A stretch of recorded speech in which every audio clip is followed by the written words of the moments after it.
normally show in this meadow. We'll see them a little later. They were the spotted axis. No, they're on the same species. That brings over the forehead of optimistic horses.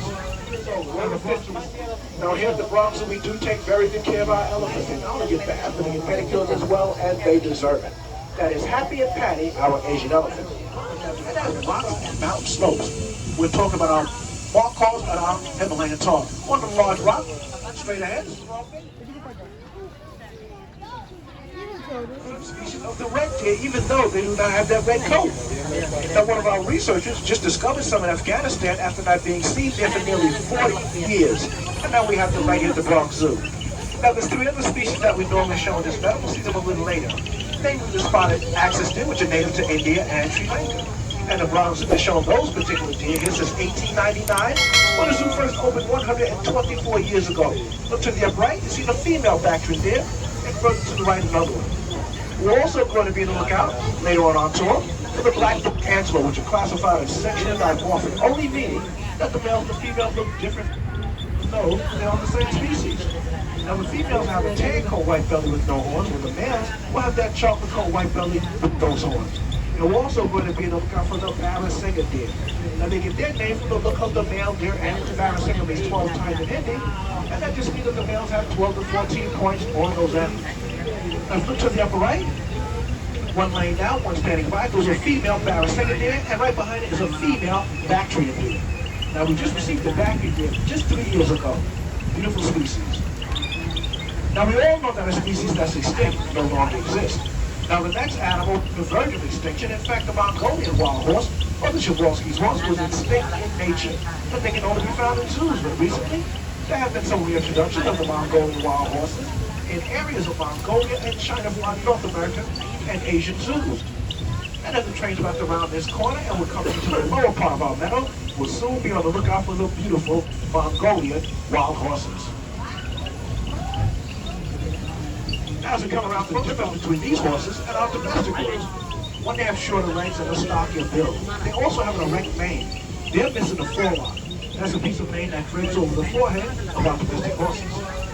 Now the Bronx received his first animals in 1902, and to date, we've had over 50 Mongolian wild horse foals brought right here at the Bronx Zoo.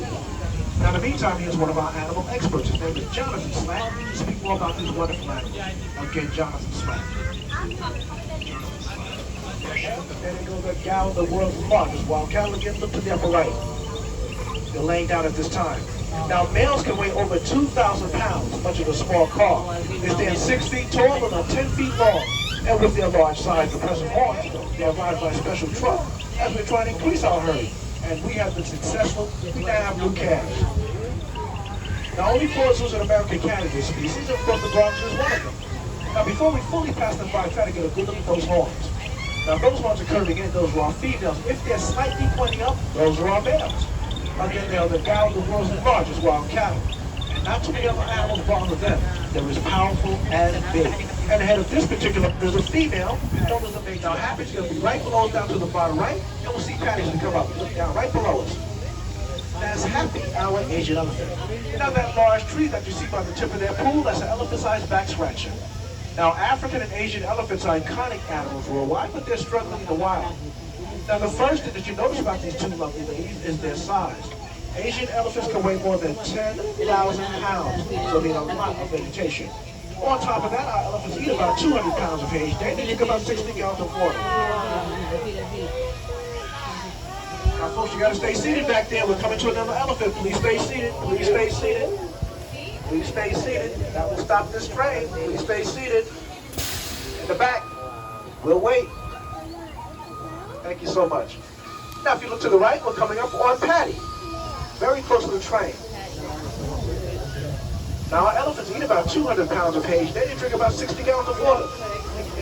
Now, take a good look at those trunks, folks, because only Asian elephants have this adaptation.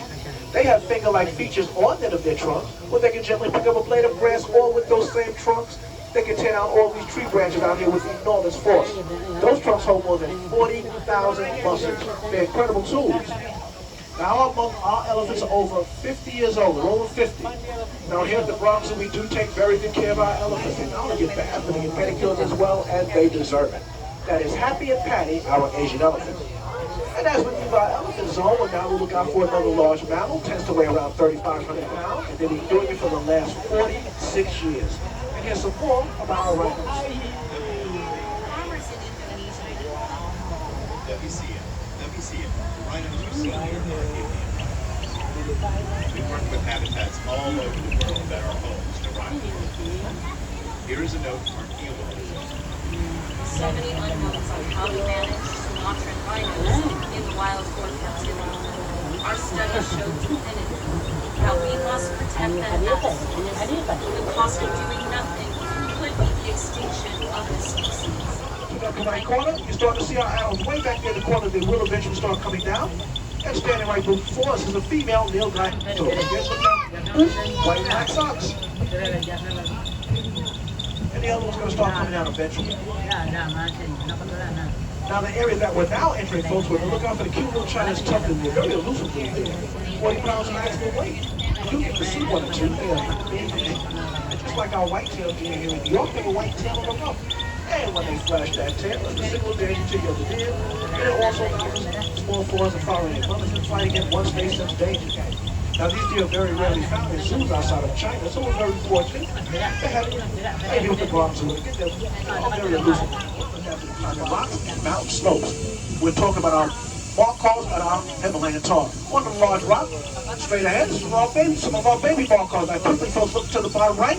These are our male bark calls with these long corkscrew horns, which on the males can grow as long as 5 feet. 5 feet on the males and 10 feet on the females. And the males also sport those cool beards under their chin. Now these animals are able to jump 6 feet straight in the air, that's without a running start. And our barkers are known to climb these trees just to reach the fresh leaves. They're excellent climbers, and they look down to the bottom right, and now look at a Himalayan tar. Notice the shaggy coat in this one. Right between 2 trees, and the ones that go directly back over there, there's another right below us. Up on a large rock, I see a female bark call with some of her babies. Now, if we did want to study these animals, get ready to do some real serious rock climbing. Bark call and the Himalayan tar.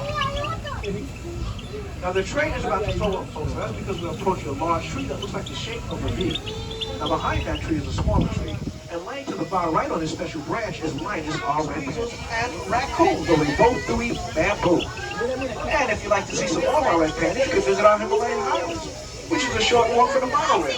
And you'll also be able to see our snow leopards, Asian other big cats.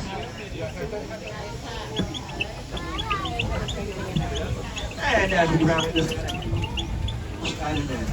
and you've heard from some of our animal experts. You try out some of your own science skills.